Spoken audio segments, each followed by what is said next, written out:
ചാനലിലേക്ക് സ്വാഗതം. ഞാൻ ഇന്നിവിടെ തയ്യാറാക്കാൻ പോകുന്നത് ഒരു മാമ്പഴ പായസമാണ്. അതിന് വേണ്ട ചേരുവകൾ എന്തൊക്കെയെന്ന് നോക്കാം. 100 ഗ്രാം ചകുവരി കൂത്ത് വെച്ചിട്ടുണ്ട്, കശുവണ്ടി മുന്തിരി എടുത്തു വെച്ചിട്ടുണ്ട്, കുറച്ച് തേങ്ങാക്കൊത്ത് എടുത്തു വെച്ചിട്ടുണ്ട്, ശർക്കര 1 കിലോ എടുത്തിട്ടുണ്ട്, അതൊന്ന് ഉരുക്കി എടുക്കണം, നെയ്യ് ആവശ്യത്തിന്, ഏലക്കപ്പൊടി.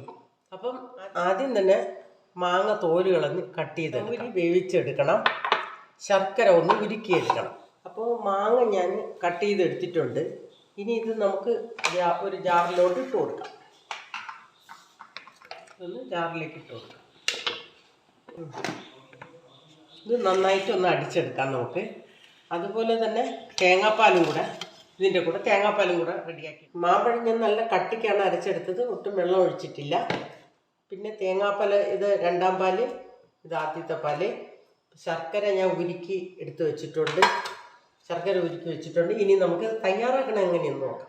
അടുപ്പ് കത്തിക്കുന്ന അടിച്ച് അതിലേക്ക് ഒരു പാത്രം വെച്ച് കൊടുക്കാം.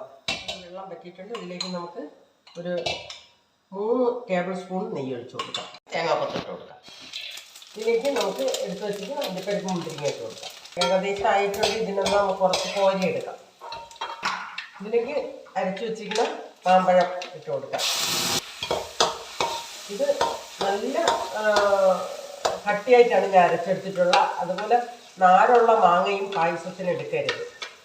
നാരില്ലാത്ത മാങ്ങ നോക്കിയാണ് ഞാൻ എടുത്തിട്ടുള്ളത്. മാമ്പഴം നന്നായിട്ട് തിളച്ചിട്ടുണ്ട്. ഇതിലേക്ക് നമ്മൾ ഉരുക്കി വെച്ചിരിക്കുന്ന ശർക്കര ഒഴിച്ചു കൊടുക്കാം. ഇത് നന്നായിട്ട് ഒന്ന് തിളയ്ക്കണം. നന്നായിട്ട് തിളച്ചാലേ കൊള്ളാവുള്ളൂ. നമ്മൾ അടയൊക്കെ വഴട്ടും പോലെ മാങ്ങയും അതുപോലെ തന്നെ വഴറ്റി നന്നായിട്ട് തിളച്ച് വരുമ്പോഴത്തേക്ക് ശർക്കര ഒഴിച്ച്, ശർക്കരയും നന്നായിട്ട് തിളച്ചതിന് ശേഷം ബാക്കി ചേരുവകൾ, ബാക്കി ഇനി ചവ്വരി ചേർക്കാനുണ്ട്, നമ്മൾ ചേർത്ത് കൊടുക്കാം. ശർക്കര ഒഴിച്ച് നന്നായിട്ട് തിളച്ചിട്ടുണ്ട്. നമുക്ക് അതിലേക്ക് വേവിച്ച് വെച്ചിരിക്കുന്ന ചവ്വരി ഒഴിക്കും. നമുക്ക് തേങ്ങയുടെ 2ാം പാൽ ഒഴിച്ച് കൊടുക്കാം. നമുക്ക് ഏലക്കപ്പൊടി ഇട്ട് കൊടുക്കാം. ഒരു നുള്ളുപ്പ് ടേസ്റ്റ് വരാൻ വേണ്ടിയിട്ട് ഒരു നുള്ളു. മാമ്പഴ പായസം റെഡി ആയിട്ടുണ്ട്. അതിലേക്ക് നമ്മൾ എടുത്ത് വെച്ചിരിക്കുന്ന ആദ്യത്തെ നല്ല കട്ടിയുള്ള പാൽ ഒഴിച്ച് കൊടുക്കാം. ഇത് റെഡി ആയിട്ടുണ്ട്. അതിലേക്ക് നമുക്ക് കുറച്ച് ഞാൻ ഇതിനെടുത്ത് മാറ്റി വെച്ചായിരുന്നു. കശുവണ്ടിയും തേങ്ങ വറുത്തതെല്ലാം കൂടെ നമുക്കത് അതിലേക്ക് ഇട്ട് കൊടുക്കാം. ആദ്യം നമുക്ക് സ്റ്റൗ ഓഫ് ആക്കാം. റെഡി ആയിട്ടുണ്ട്, മാമ്പഴം പായസം റെഡി ആയിട്ടുണ്ട്. അതിലേക്ക് നമുക്ക് ഇത് ഇട്ട് കൊടുക്കാം. അപ്പോൾ ഇന്നത്തെ നമ്മുടെ മാമ്പഴ പായസം റെഡി ആയിട്ടുണ്ട്. ഈ വീഡിയോ എല്ലാവർക്കും ഇഷ്ടപ്പെട്ടെങ്കിൽ ലൈക്ക് ചെയ്യുക, ഷെയർ ചെയ്യുക, സപ്പോർട്ട് ചെയ്യുക.